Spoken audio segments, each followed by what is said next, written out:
غريبتها غريبة. قلعة غريبتها غريبة، يحسن عونك يا الساكن فيها ماشي مواليها. القلعة هو سم وما دم، وإلا كتبتيني سيلتم. يلا نتوما المغاربة كلكم أجوا القلعة، هي منطقة سياحية معطيات ديالها داك الشيء لا البشرية ولا الطبيعية ولا ممتازة وجيدة. ولكن وجود بحال هذا الرئيس ديال العاملية ووجود وحدين اخرين دابا نجبدوهم في كل مناسبة خلاو هذا الاقليم هذا مسكين، اقليم ديال الصلاح، اقليم ديال الناس، نعم خلاو عامر بالوشائين والوشاءات ودخلت فيه التي وغنعطيكم اسماء. انا دائما تنهضر هكا، اللي بغاني هو هذاك، اللي ما بغانيش مرحبا. الا جينا نديرو واحد التدقيق، واحد لوديت، وواحد بغينا راه كاين عنده لي كوميسير كونت، وكاين غير يكونوا مع الشعب، يكونوا معاه هو في الهولدينغ ديالو. ولكن راه جينا نشوفوا راه السيد والله ما قادرش يسير حتى الهولدينغ، فما بالو كيسير هذا ماشي سب ما والو، ما قد ما والو، ما بالو كيسير دولة بالحكومة ديالها والمعارضة بالطبع تحت إشراف تنقولوا حنا القلب النابض للمملكة. دابا دخلتي هذا الجاموس، ما عرفناش واش الجاموس، خرج باش ما تبقاش دير داك اللعب بينك بين اللعب هذه بينك وسميتو بين الأحزاب الأخرى، وشوية يصيفط لك حزب التقدم الشركية اللي تيطرس. أنا راه تنضرب كلشي، ولكن بالتسويق أخلاقي ومسؤول، بالتسويق أخلاقي ومسؤول. اللي صيفط لك رسالة على الوضعية من حقو كرئيس حزب الكتاب يعني التقدم الشركية، من حقو يصيفط لك رسالة ويقول لك هذا الوضع. وراه بن كيران كان صيفط رسالة الوزير الداخلية البصري. راه مشكلة، واش حنا اللي جاي يلعب على هذا الشعب؟ السلام عليكم ورحمة الله وبركاته تعالى. عزيزتي الفضيلات، أعزائي الأفاضل، نحن معكم من جديد ودائما مع الجديد في موضوع أو مواضيع تهمنا وتهمكم. مع موضوعات اليوم العلمية العملية التحليلية الأكاديمية هي سر الفقر وسر الغنى في المغرب الحبيب الجريح الرائع الجميل. إذن سنبدأ وطنيا بالذكاء الاصطناعي. علاش أخنوش جاب لنا الجاموس من جاب لنا الجاموس والأبقار والفصاد والصحراء، وماذا وراء إصرار حكومة أخنوش على تجيب لنا من البرازيل. إذن بعيدا عن الجدل واش داكشي اللي دخل هو بقر أم جاموس، واش داكشي اللي دخل البقر الفئة ودخل الجاموس فئة أخرى، بعيدا عن هذا الجدل، بعيدا عن السؤال اللي من المفروض نسألوه هو على حكومة عبد العزيز أخنوش، واللي تعطاتو انتقادات لاذعة نتيجة الاستيراد ديالو 2800 من الأبقار البرازيلية، إلى حد أن البعض وصل للتشكيك في هويتها وسلامتها. هذه الأبقار هذه واش هي بقر ولا جاموس، واش الهوية ديالها منين، السلامة ديالها صحيا إلى آخره واقتصاديا. ودعا البعض إلى التساؤل ماذا وراء اختيار الحكومة للسوق البرازيليه. شنو علاش هاد السي عبد العزيز اخنوش اللي هو رئيس الحكومه الحالي علاش اختار ومشى للسوق البرازيليه ومشى لامريكا اللاتينيه، ما مشاش لامريكا، ما مشاش كندا، ما مشاش للاسواق المنافسه للبرازيل؟ واش الامر تيتعلق بالاثمان، ان اثمان هاد النوع اثمان رخيصه بحال اللي تروج لها فيسبوكيا وفي مواقع التواصل، ولا الامر مرتبط بعلاقات اقتصاديه وسياسيه ورؤيه مغربيه من منظار ملف الصحراء لمنطقه امريكا اللاتينيه؟ دابا شوف، دابا حنا ولينا تندوزو، الشعب تيدوز تحت رجلين قضيه عندها ربما علاقه مع الصحراء المغربيه، ولا قلنا عليها حنا الصحراء المغربيه وجوج اسميتها المغربيه وما بغاوش يحسبوها ولا تحسبوها، ولا اشنو حصل فعلا. اذا انطلاقا من موضوع واحد السو موضوع، هي بان البوليتكنيكيون ديال العلوم السياسيه، الدكاتره والباحثون في العلوم السياسيه، وكاين واحد النوع ديال البوليتيكيون، ان العلاقه تيقولوا ان العلاقات الدوليه اساسها مصالح. العلاقات بين الدول هي ما تتعرف ديك، لا تتعرف غير المصالح. والمغرب قال لك تيبحث عن توظيف الورقه الاقتصاديه للتموقع استراتيجيا في منطقه امريكا اللاتينيه، وهذه المنطقه بذاتها تتعرف مخاضا، تتعرف حركيه على المستوى نسميه بين انتغيمي الجيوسياسي، مع صعود اليسار المتطرف، وهنايا مع استغلال حالة التضخم الاقتصادي العالمي وأزمة الحرب المدمرة بين أوكرانيا وروسيا، ومع تفاقم الأزمات الاجتماعية لتجديد الخطاب في هذه المنطقة، خطاب راديكالي. طبعا هنا عاصمة المغرب الرباط تحتفظ لنفسها بورقة مهمة، وهي أن البرازيل تربطها مع المغرب علاقات شراكة اقتصادية قوية. تشوفوا علاش هذا السيد مشى للبرازيل، وتحالف قوي ومستقبل واعي، على اعتبار أن البرازيل قوة تشكل 60% من الناتج الداخلي الخام دول أمريكا الجنوبية، تشكل 60% ديال مجموع ديال دول أمريكا الجنوبية، وتتشكل 50%، وهاد النسب خصها تكون ضيف لاطي، يعني أن حيدنا منها مؤشر التضخم. تتشكل 50% من مساحة القارة و50% من السكان. إلى ذلك فإن البرازيل هي مدخل استراتيجي لاكتساح أمريكا اللاتينية التي تراهن عليها الجزائر والبويرات. الجزائر ما ننساش عصابة البوليس آريو في استقلال لصعود اليسار إلى السلطة. وهنا كاين القضية ديال أن تبرزات دور الدبلوماسية المغربية، وهي قطع الطريق على خطاب الانفصال والتأييد من خلال ربط علاقات اقتصادية وسياسية متينة مع دول مركزية على غرار البرازيل. إذن هذا الشيء، هذا هي تحليل تيبين علاش أنه هذا رئيس الحكومة عبد العزيز أخانوش، علاش أخانوش مشى للبرازيل دولة من دول أمريكا.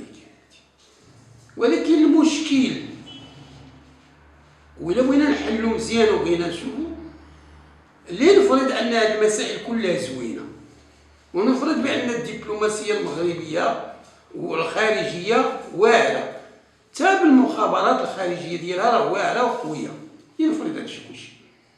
ولكن هل يسمح واش هاد المتغيرات واش تسمح الرئيس الحكومه الحالي اللي عنده مشاكل في التدبير، عنده مشاكل في التسيير، وماشي تنقولوها وتنعاودها، راه ماشي تدبر واحد المجموعه، تدبر واحد المجموعه جاهل، واحد المجموعه، ومجموعه تنعرفوها هي مجموعه من الشركات هولدين ولا جروب ولا ماجور راه ماشي انك وهذا. وإلا جينا ندير واحد لوديت، انا دائما تنهضر هكا، اللي بغاني هو داك، اللي ما بغانيش مرحبا. الا جينا نديرو واحد التدقيق، واحد لوديت، وواحد بغينا راه كاين عنده لي كوميسير كونت، وكاين غير يكونوا مع الشعب، يكونوا معاه هو في الهولدينغ ديالو، ولكن راه حتاش الا جينا نشوفو راه السيد والله ما قادرش يسير حتى الهولدينغ، فما بالو كيسير. هذا ماشي سب ما والو، ما قدف ما والو، ما بالو كيسير دولة بالحكومة ديالها والمعارضة بالطبع تحت إشراف تنقولو حنا القلب النابض للمملكة. دابا دخلتي هذا الجاموس، ما عرفناش واش الجاموس خرج باش ما تبقاش دير داك اللعب بينك بين اللعب هادي بينك وسميتو بين الأحزاب الأخرى، وشوية يصيفط لك حزب التقدم الشركية اللي تيطرس. أنا راه تنضرب كلشي، ولكن بالتسويق أخلاقي ومسؤول، بالتسويق أخلاقي ومسؤول. اللي صيفط لك رسالة على الوضعية من حقو كرئيس حزب الكتاب يعني التقدم الشركية، من حقو يصيفط لك رسالة ويقول لك هذا الوضع. وراه بن كيران كان صيفط رسالة الوزير الداخلية البصري. راه مشكلة، واش حنا اللي جاي يلعب على هذا الشعب؟ واش اللي جا يهبط هذا الشعب حتى سميتو؟ إذا دخلتي الجاموس ولا ما عرف واش هذاك الجاموس صحي، واش عنده مواصفات كونيه دوليه وطنيه، واش العدد ديال المغاربه ما فكرتيش فيهم؟ حنا المغاربه خوتك، حنا خوتك وبواتك وجدودك وولادك وحفايدك. ما فكرتيش اصاحبي منين جينا نحط طاجين فيه مثلا نديرو كيلو ديال هاد الحماد صاحبي، مشينا للريستورون وناكل الجاموس على بلاصه البقري، وتا الريحه ديال واش هذاك الجاموس واش شرعا ودينا واش خصني ناكلو. تجيب الجاموس وحنا انا بعدا شخصيا ما نقدرش ناكل، انا نحبس اللحم، قاطعتك شحال هادي غنقاطع دابا الثالث جاموس ديالك. وهادو ولادنا هادو اللي غادي ياكلوا هاد كي غادي يتربى؟ وشكون اللي قال ينوضوا لهم بحال الفرنساويين الاوروبيين اللي تياكلوا الحلوف وتينوضوا لهم دوك لي فاريس؟ راه وقع باينين الصور عرفتيهم. لا ما عندكش داك الشيء، وخليونا سيدي. هذا المشكل من جهه ارتفاع الاسعار صاحبي، راه دابا اليوم افوكا صغيره ب10 دراهم والله تحشو مالك. وتقولنا غادي نقصو غادي هذيك اللعبات اقتصاديه وداكشي ما عندك ما ندوز ليا عام. تقدر تقول هادشي واحد هادي مسكين دوزها يبقى يحلم. الدجاج 380 ما حنوا منها والله حنا قلوبكم إلا ما حنوا من هاد الشعب. راه عرفتي راه خصكم ديروا راه قلت لكم شحال من مره وشحال فيديو، واخا تيدخلوا لي 10 ماشي مشكل. راه خصكم تخرجوا تشوفوا الناس راه تتسعى.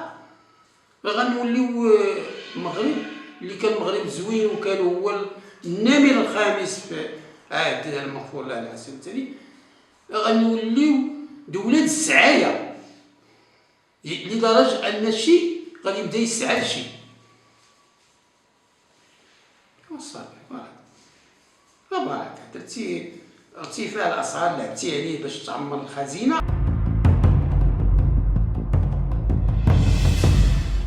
دابا جهويا ونكتفي نقتصر على جهة مراكش اسفي، وخاصة لا حول ولا قوة إلا بالله هاد جهة مراكش اسفي أو لا سيما مراكش. كان المغفور له الحسن الثاني في واحد الخطاب ديالو الشهير قال المراكشيين: أما غاديش نبقى نجي عندكم، ماشي خايف منكم، لا تترجعوا على الغي ديالكم. الحوايج اللي تتبان بسيطة ولكن هي شر الأعمال الخبيثة تقود شرطي نحو التوقيف. قادت شر الأعمال الخبيثة شرطيا نحو التوقيف، وبالفعل جاء ذلك بعدما أصدرت المديرية العامة للأمن الوطني نهار السبت 30 أبريل 2003 قرار يقضي بالتوقيف المؤقت على العمل في حق مقدم الشرطة يعمل بالأمن العمومي بولاية أمن مراكش. اسمع سي الوالي، سي الوالي أنت مسؤول على هذه الجهة، هذا راه غير نموذج، وذلك لكونه يشكل موضوع بحث قضائي لاشتباه، سطروا معايا بالأحمر دابا، للاشتباه في تورطه في قضية تتعلق بهتك العرض في حق القاصر. تصوروا معايا أن الأمن ما تنهضرش على كل شيء، راه النسبة الكبيرة ديال الأمن بحال اللي قالوا في مراكش شحال هادي ديال 4 سنين وقيله هي شرطة مواطنة والحمد لله، وماشي صباغة ماشي والو. نعم شرطة مواطن، ولكن كاين بعض الحوتات اللي حوتة ماشي الحوتة وحدة اللي تتخمش، وحنا ماشي شواري، راه هادي راه دولة تبارك الله وبركة ما تعطيو للأعداء، بركة ما تعطيو للأعداء، بركة ما تكرفسوا هاد الشعب. إذن حسب واحد المصدر أمني أن المديرية العامة للأمن الوطني غتنظر في نتائج، غادي راكم ندرات البحث القضائي الذي تجريه مصالح الدرك الملكي بمنطقة تمصلح هذه جات ضواحي مدينة مراكش، بالطبع تحت إشراف النيابة العامة المختصة، وذلك ليتسنى ترتيب المسؤولية التأديبية والجزاءات الإدارية التي يقتضيها النظام الأساسي لموظفي الأمن الوطني في مواجهة المعني بالأمر. إذن هذا السيد هذا تا هو جابها في راسو، تا صاحب مقدم شرطة والعميد ومتابع بتهمة أخلاقية ثقيلة، متابع صاحبي قضية هتك عرض قاصر. دابا انت ماشي هو داك البقال ديال المحامين المغتصب اللي اغتصب فتاة 12 سنة وعطاوه 6 شهور، مع احتراماتي للقضاء النازي. دابا امني اللي حنا مأمنين عليه، انا ما نعملوش ولادي. يعني ان المسؤول الاول ديال الامن الوطني اللي هو حموشي بلا الف ولام خصو يعيد النظر في واللي مريض نفسانيا ولا شي حاجه يمشي يدير الغاز يتسلى. حنا ما تنلعبوش هنا، هادي بلاد معرضه محسوده وبزاف.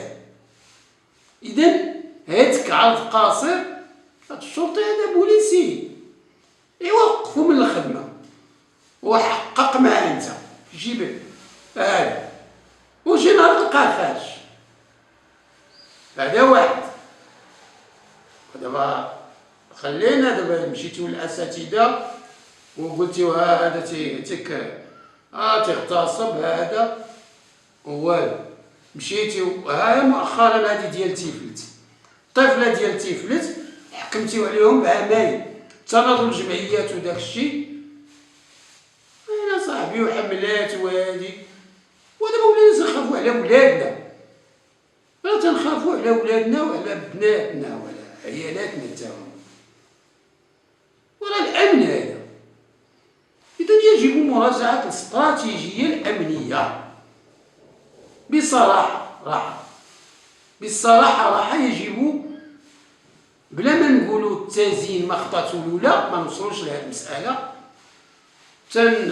تنستفوا جميع الشروط ديال الوساطه، ولكن يجب التدخل بشده من طرف مدير العام للامن الوطني ومن معه، سواء الشرطه القضائيه او الشرطه العلميه او تاع الديار الشيء ديالو، وما نبقاوش حنا هذه بلادنا وحنا مواليها.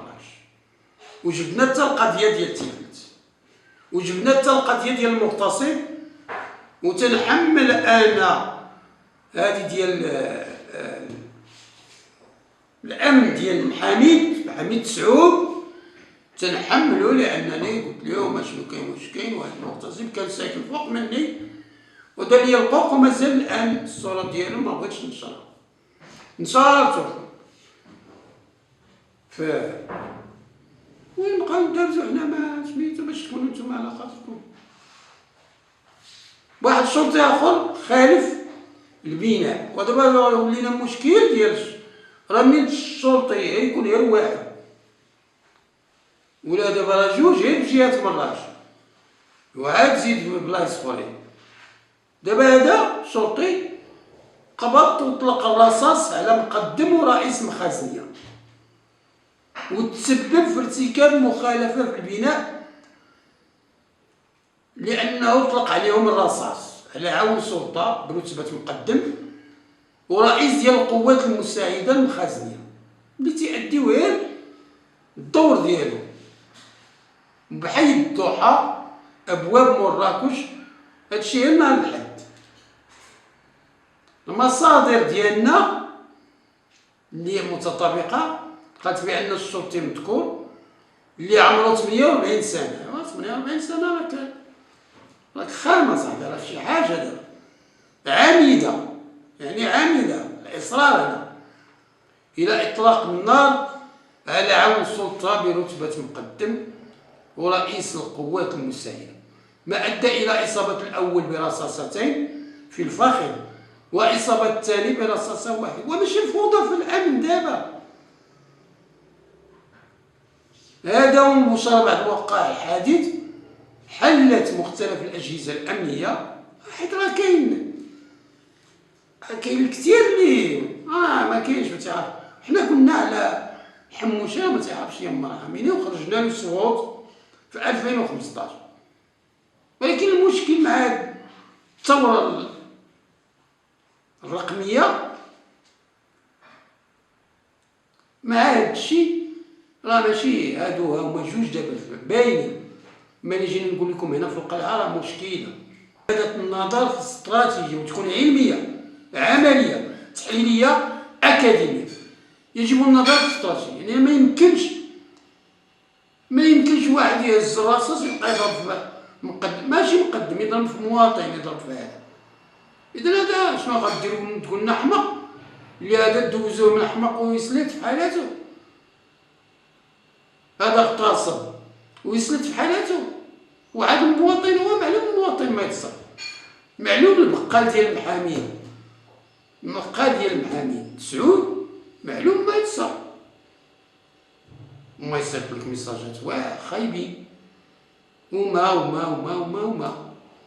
علاش؟ لان السلطه ديال المحامين ما داروش الواجب ديالهم.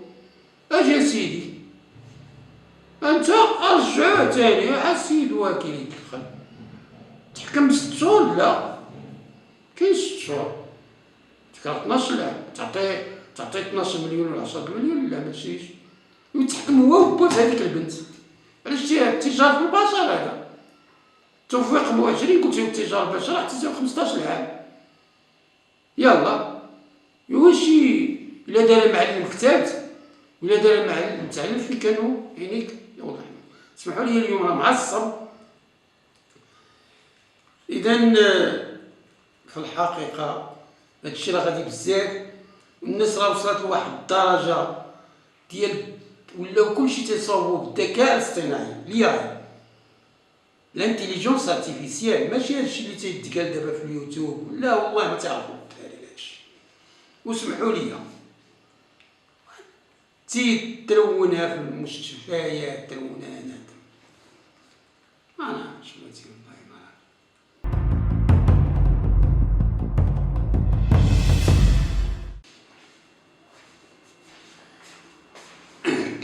دابا هضرنا وطنيين وهضرنا غير على فلوس والابقار، ما هضرناش على الفوسفات، ما هضرناش على بزاف د الحوايج. هضرنا جهويا على جهه مراكش وعلى بعض الابسيلون ديال الاختلالات، لا سيما في الامن والاغتصاب وضرب الرصاص الى اخره. دابا غنهضروا اقليميا هنا في اقليم قلعه الصراحه.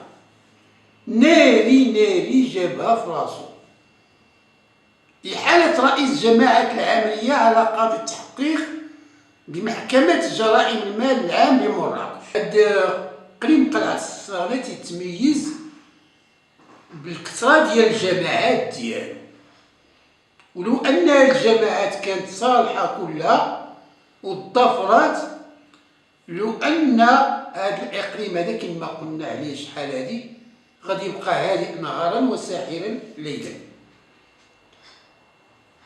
وتحية للساكنة، بعض الساكنة ديالو، تحية للناس اللي تيخدموا لا أمنيين وهذا وسميتو، ولا في الإدارات ولا هادي. وكاين بزاف الجماعات، هاد الجماعات العملية ما بغيناش نتكلموا عليها شحال هادي، لأن الجماعة لا من ناحية ديال القايد شحال هادي، ما تنهضروش على القايد الجديد باش يكونوا واضحين،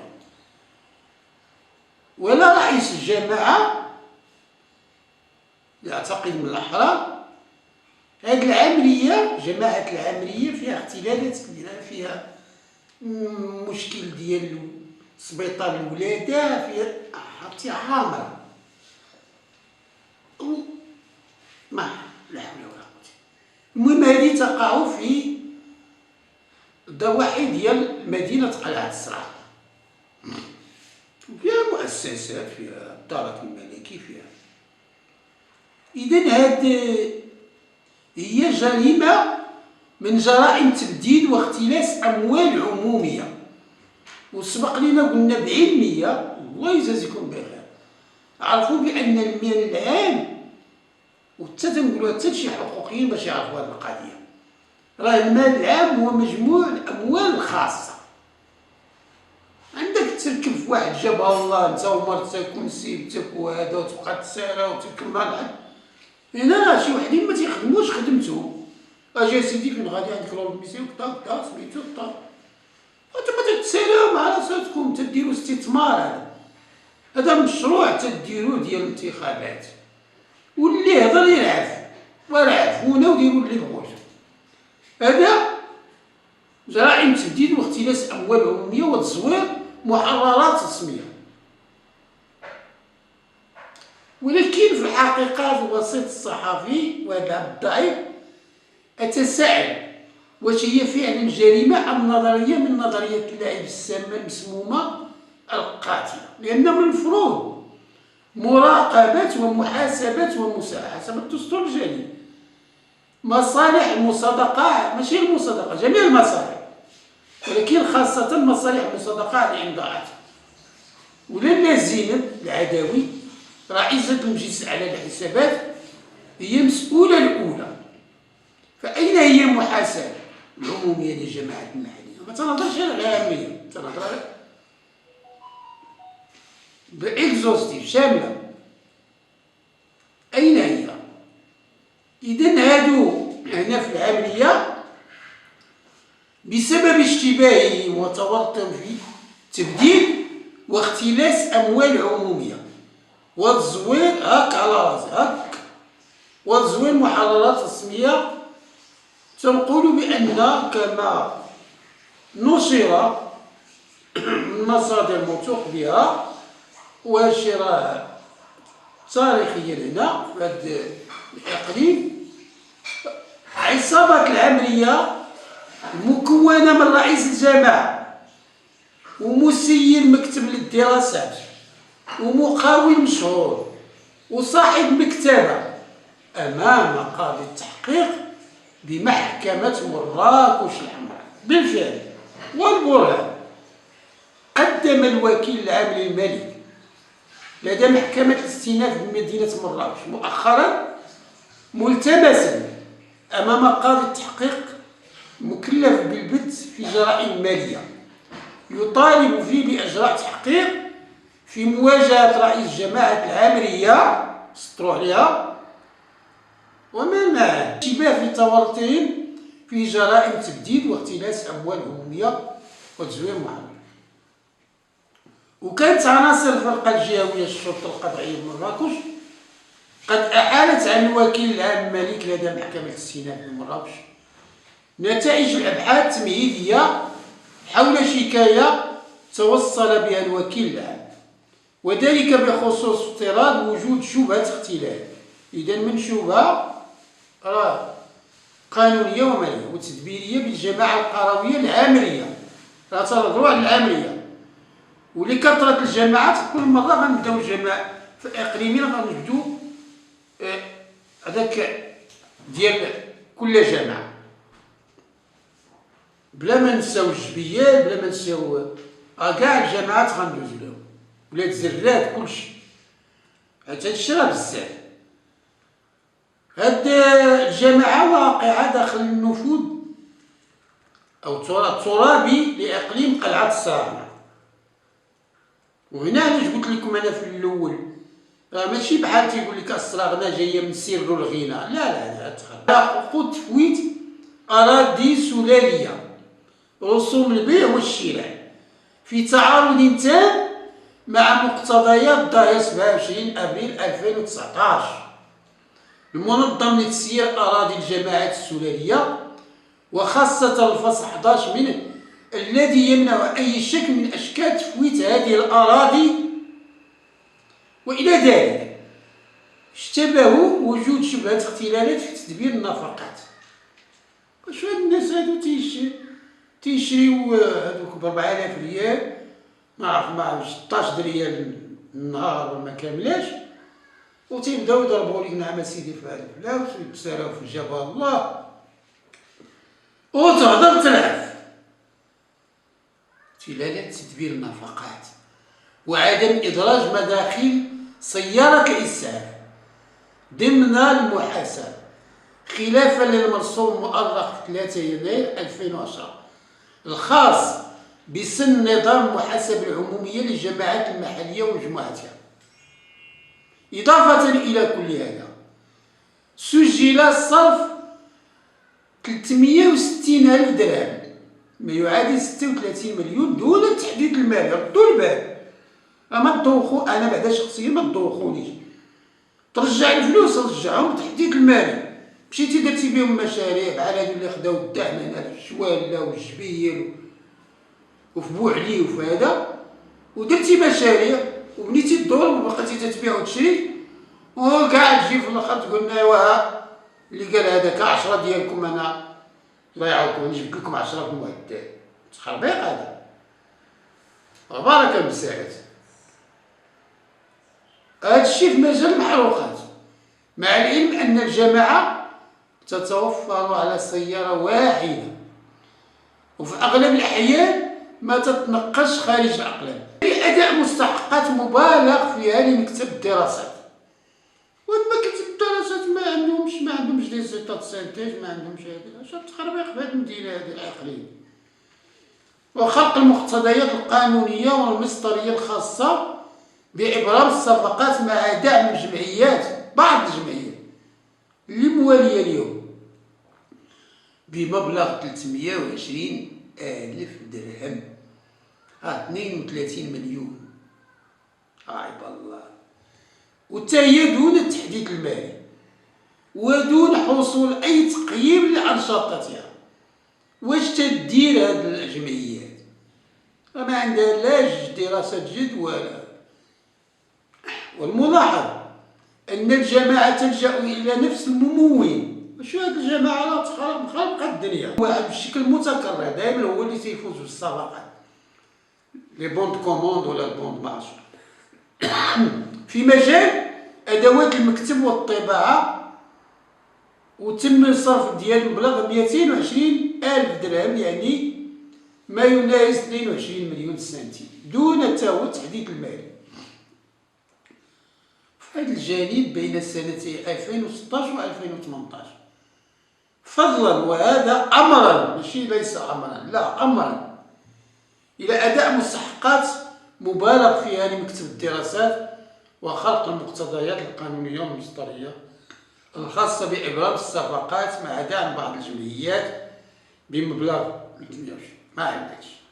إذا هنا اللي هنا بما أن القضاء يتابع رأي الجماعة ديال العامية المنتمية والأحرار كالأحرار بهذا الإقليم الصراغنة بتهمة التهديد، غنخليو القضاء ياخذ من الجرة، وحنا عندنا ثقة كبيرة فإن القضاء قضاء نزيه. ولكن هاد الناس اللي تيديروا هكا، واقسم بالله والله تخرج تشور الله تتبكي ولا الناس هنا، راه تبكي ولا الناس هنا كيفاش عايشة، راه ماشي معقول. راه دابا ولا هنا المواطن هنا بعدا حتى انا باقي ما خرجتش من هنا من القلعة، راه المواطن تيطحن المواطن. وهاديك الهبرة ديال بيبي اللي كانت ب40 درهم حتى 43 درهم تتاخدها، اليوم صبحات ب60 درهم، وغادي تمشي ل70 وربما حتى 100 درهم. وتقول لي كاينه لجان المراقبه؟ ما كاينينش لجان المراقبه هنا، بعدا هنا ما كاينينش. وفين هو دور القياد؟ ودائما أتمي القياد الاخرين، ولكن تنقول القائد ديال المقاطعه الثالثه،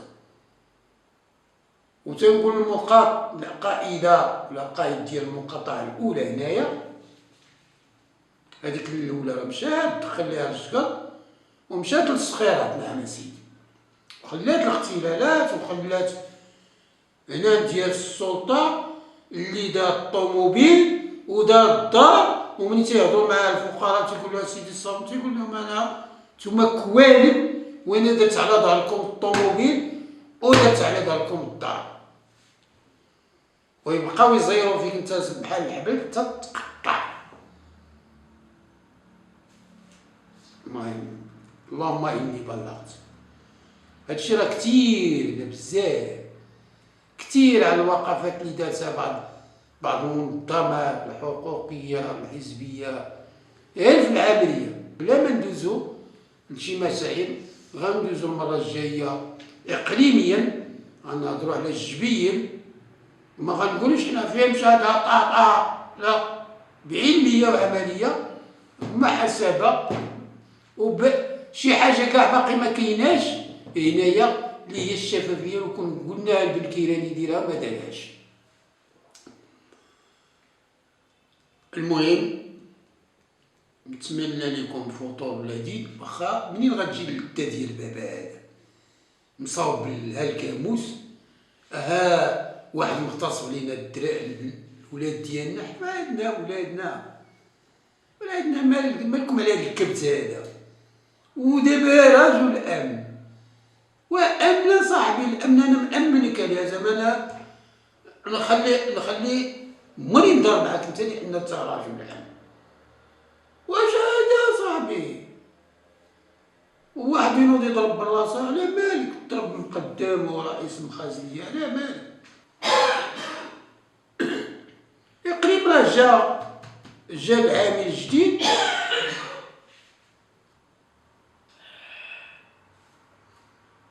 اقليميا جا العامل الجديد وبغا يتحرك شي شويه، عطاه التبوريده وعطاه لهادي التبوريده وكذا وكذا وكذا وكذا، وخلات يسلس شوكة بلادن، حيت راه خصك تجي للقلعة، راه ماشي سر الغيرة، اتونسيون، خصك تعيش هنا.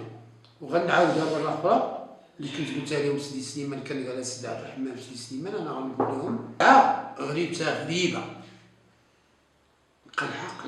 قلعة غريبتها غريبة، يحسن عونك يا الساكن فيها ماشي مواليها.